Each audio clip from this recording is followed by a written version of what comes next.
जय हिंद दोस्तों। मैं आपका दोस्त अभय। जैसा कि आप लोग जानते हैं कि हम भारतीय संविधान में कुछ शब्दों को समझने का प्रयास कर रहे हैं सब, और मैं कुछ शब्द आप लोगों को बता भी चुका हूं और आगे के जो शब्द हैं उन्हें भी हम समझने का प्रयास करते हैं। तो आज जो हमारा पहला शब्द है वह है राज्य के प्रकार। राज्य के प्रकार। राज्य के प्रकार। राज्य दो प्रकार के होते हैं। राज्य दो प्रकार के होते हैं। पहला होता है सत्ता सत्तावादी और दूसरा होता है लोकतांत्रिक।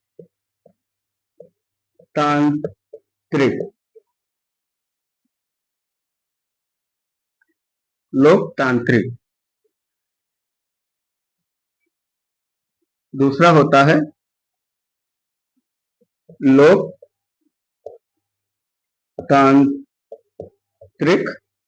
राज्य।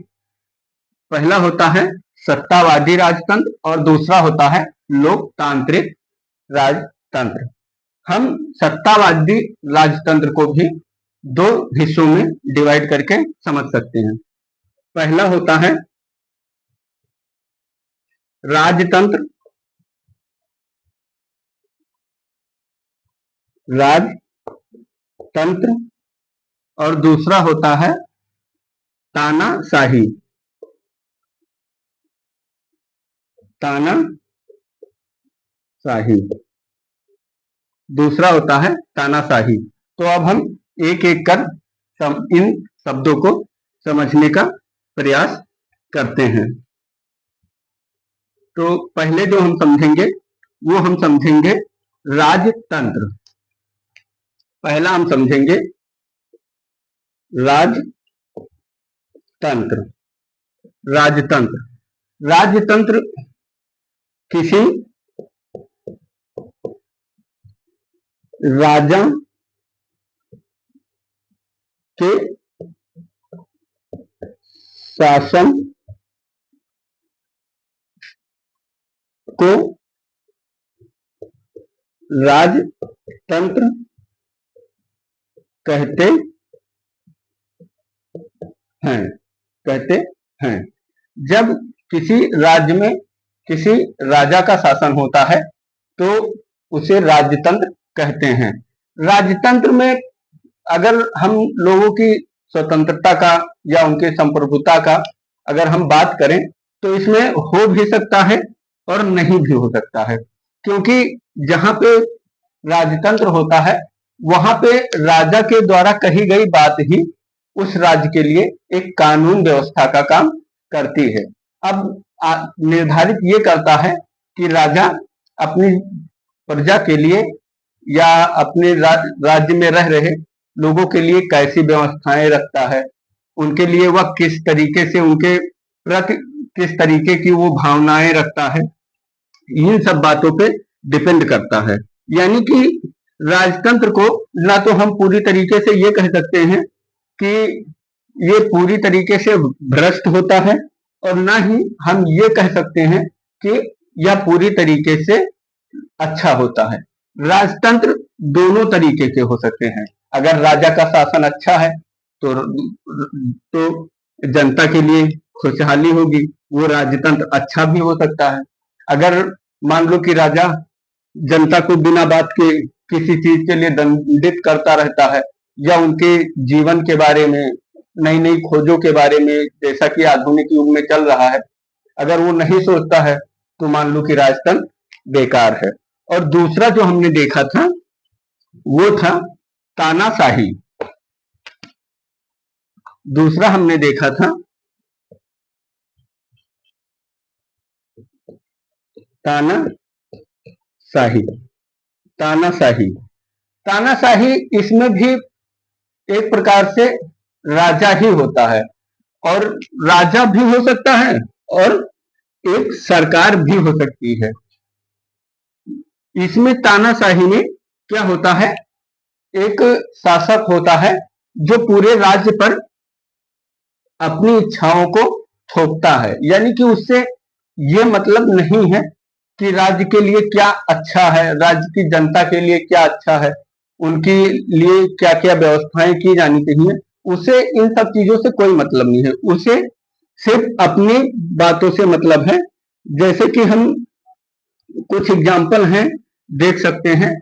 जैसे कि है नॉर्थ कोरिया। अब वहां पे किम जोंग उन है।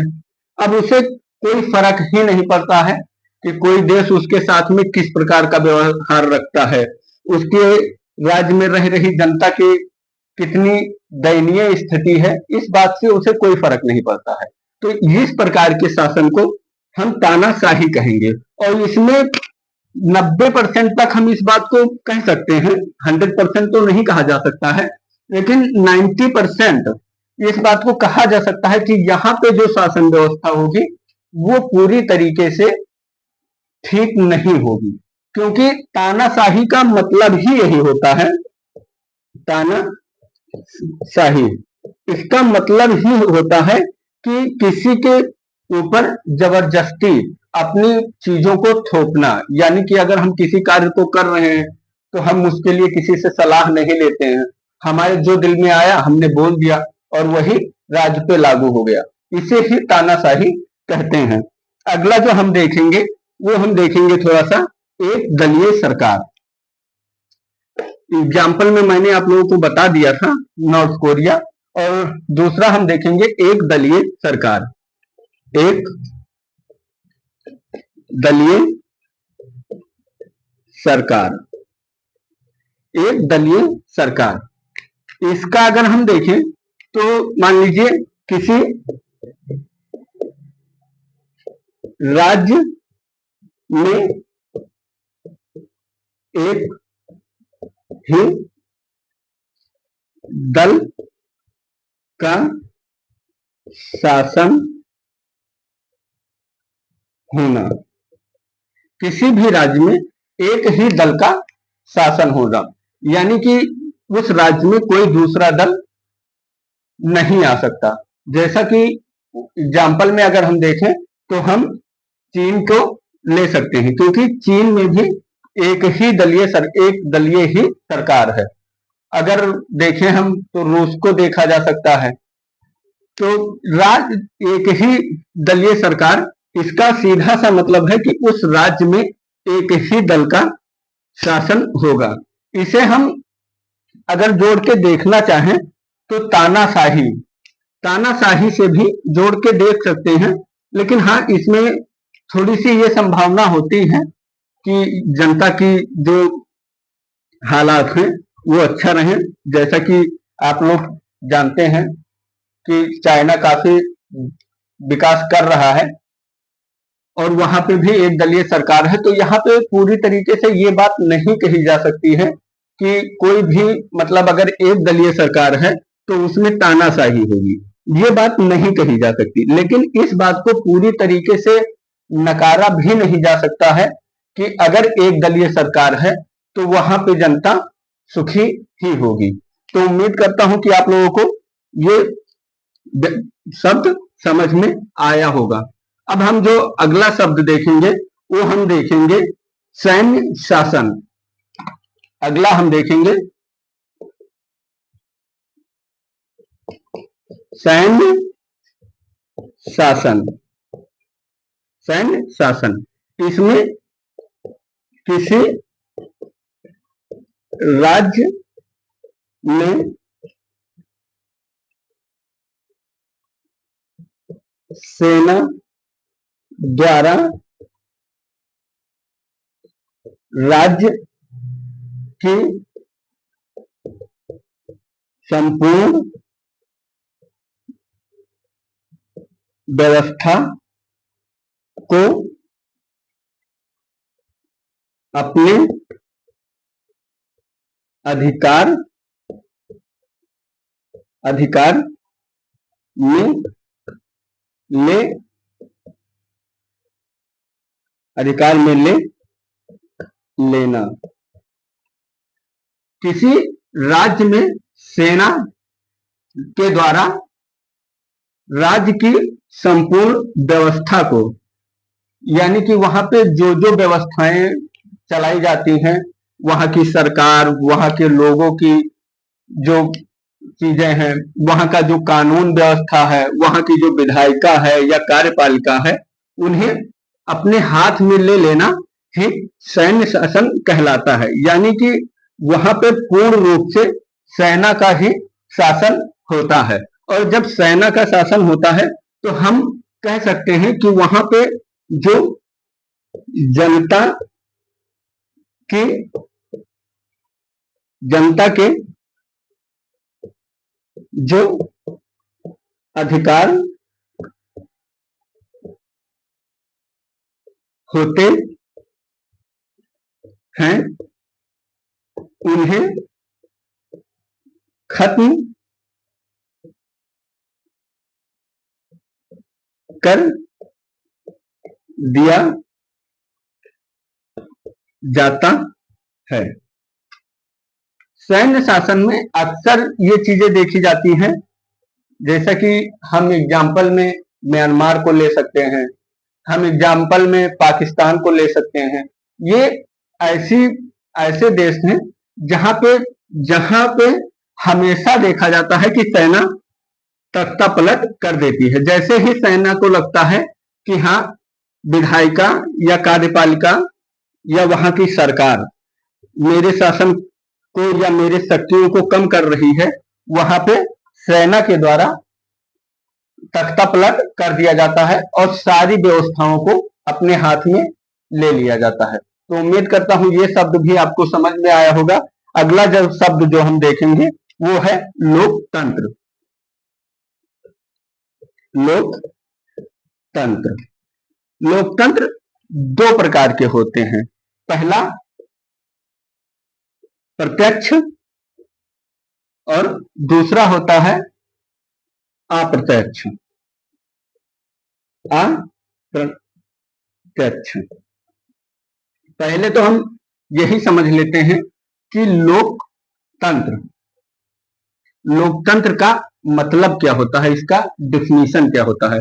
तो लोकतंत्र का मतलब होता है जनता के द्वारा जनता के द्वारा किया जाने वाला शासन शासन जनता के द्वारा किया जाने वाला शासन ही लोकतंत्र कहलाता है। और जैसा कि मैंने आप लोगों को बताया है कि यह दो प्रकार के होते हैं। पहला होता है प्रत्यक्ष और दूसरा होता है अप्रत्यक्ष। दूसरा होता है अप्रत्यक्ष। अप्रत्यक्ष दूसरा होता है अप्रत्यक्ष। तो हम देखते हैं पहला प्रत्यक्ष शासन। अगर प्रत्यक्ष में हम देखें तो इसमें जनता स्वयं अपने लिए व्यवस्थाएं बनाती है। जो प्रत्यक्ष होता है इसमें जनता अपने लिए जो कानून है, जो व्यवस्थाएं हैं, वह वह अपने लिए स्वयं बनाती है। और जो अप्रत्यक्ष है जो अप्रत्यक्ष है इसमें इसमें जनता अपने एक मिनट जनता अपने प्रतिनिधि द्वारा कानून और व्यवस्था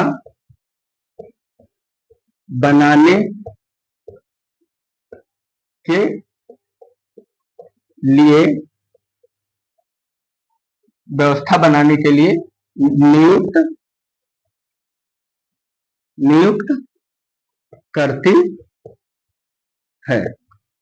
जो अप्रत्यक्ष होता है, इसमें जनता अपने लिए जो कानून व्यवस्थाएं हैं उन्हें बनाने के लिए एक सरकार का चुनाव करती है। वो सरकार जनता के लिए कानून और व्यवस्थाएं बनाते हैं। इसे ही कहते हैं अप्रत्यक्ष शासन। अगर इसे हम देखें, अगर प्रत्यक्ष शासन को, तो इसे हम उदाहरण में कह सकते हैं स्विट्जरलैंड को। स्विट्जरलैंड में आज भी प्रत्यक्ष रूप से जनता द्वारा शासन किया जाता है। तो उम्मीद करता हूं कि आप लोगों को ये शब्द भी समझ में आया होगा।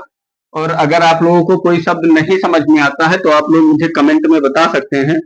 और अगर आप लोगों को लगता है कि हाँ, मेरी मेहनत थोड़ी बहुत भी ठीक है और मैं अगर सही, थोड़ा बहुत भी सही जा रहा हूं, तो प्लीज चैनल को लाइक, शेयर और सब्सक्राइब कीजिए। हमें आप लोगों के सपोर्ट की जरूरत है। और दूसरा है, अगला शब्द जो हम देखेंगे वो हम देखेंगे संविधान। संविधान थोड़ा सा मैं आपको बता दूं। संविधान का मतलब किसी राज्य की व्यवस्था को सुचारू रूप से चलाने, कानून का निर्माण, कानून का निर्माण करने, कानून का निर्माण करने तथा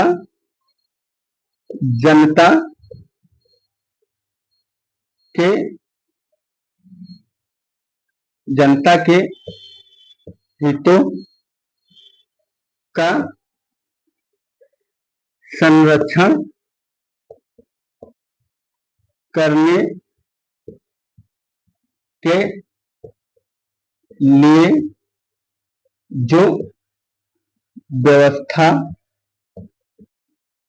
बनाई जाती है, उसका संग्रहण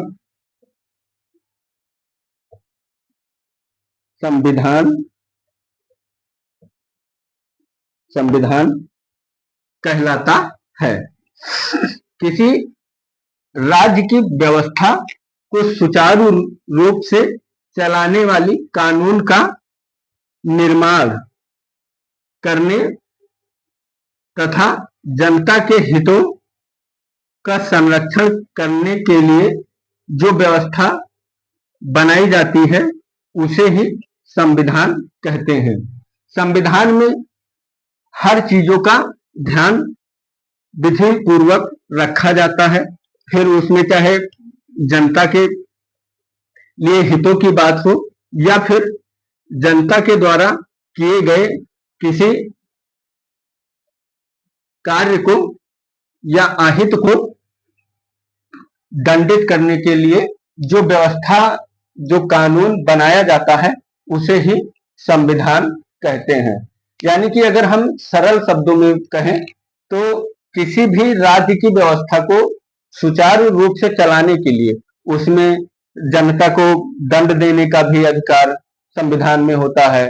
उनके स्वतंत्रता के लिए, उनके संप्रभुत्व के लिए, उनके जीवन के अधिकार के लिए, जो हर चीजों के लिए जो व्यवस्था बनाई जाती है कि किस प्रकार से उस राज्य में व्यवस्था लागू होगी, उसे ही संविधान कहा जाता है।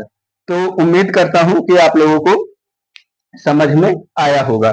अगला जो हम देखेंगे वो हम देखेंगे संविधान का वर्गीकरण। संविधान का वर्गीकरण। संविधान दो प्रकार के होते हैं। पहला होता है कठोर संविधान, कठोर संविधान, और दूसरा होता है लचीला, लचीला संविधान। कठोर संविधान वह संविधान होता है जिसमें संशोधन करना बहुत ही कठिन होता है, उसे हम कठोर संविधान कहते हैं। उदाहरण में जैसे कि अमेरिका का संविधान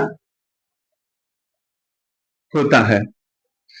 अमेरिका के संविधान में, जैसा कि आप लोग जानते होंगे और आप लोगों ने पढ़ा भी होगा कहीं ना कहीं, कि अमेरिका के संविधान में संशोधन करना बहुत ही ज्यादा कठिन है, इसलिए उसे कठोर संविधान की श्रेणी में रखा जाता है।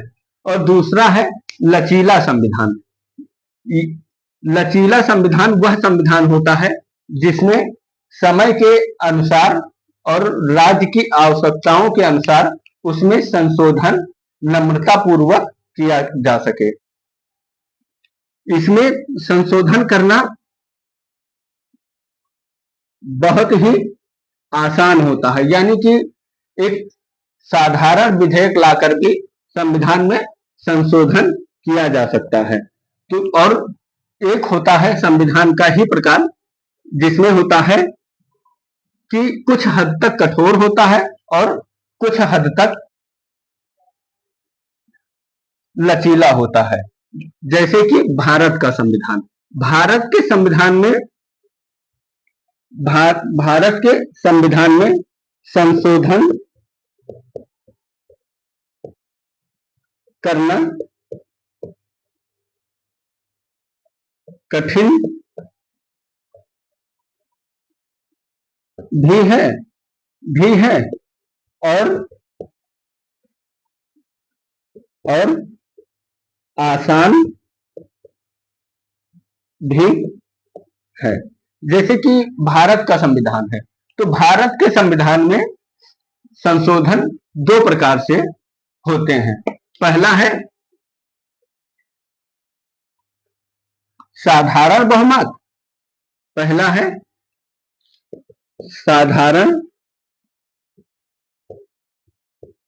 साधारण बहुमत और दूसरा है विशेष